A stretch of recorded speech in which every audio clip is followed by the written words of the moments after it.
গণতান্ত্রিক রাষ্ট্র প্রতিষ্ঠা ও মানবাধিকার লঙ্ঘনের বিরুদ্ধে নাগরিকদের ঐক্যবদ্ধভাবে দাঁড়ানোর আহ্বান। 10 ডিসেম্বর আন্তর্জাতিক মানবাধিকার দিবসটি পালিত হচ্ছে এমন একটি সময় যখন বাংলাদেশের মানবাধিকার পরিস্থিতি বিপর্যস্ত অবস্থায় রয়েছে।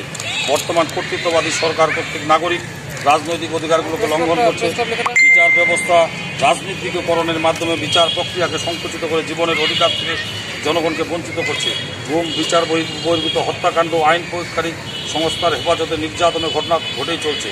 এই ক্ষেত্রে আইন প্রয়োগকারী সংস্থার সদস্যরা দায়মুক্তি ভোগ করছে। সংবাদ মাধ্যমের উপর চাপ সৃষ্টি, ভয়ভীতি প্রদর্শন এবং সাংবাদিকদের উপর হামলার ঘটনায় মত প্রকাশ ও সংবাদ মাধ্যমের স্বাধীনতা ক্ষুণ্ণ হচ্ছে। সমাজের অধিকার সংকুচিত করা হয়েছে এবং ডিজিটাল নিরাপত্তা আইনসহ বিভিন্ন নিবর্তনমূলক আইন প্রয়োগ করে ভিন্ন মতাবলম্বীদের উপর দমন নিপীড়ন চালানো হচ্ছে। নারীর প্রতি সহিংসতার ঘটনাসহ জাতিগত ও ধর্মীয় সংখ্যালঘু সম্প্রদায়ের নাগরিকদের উপর নিপীড়নের ঘটনা অব্যাহত রয়েছে।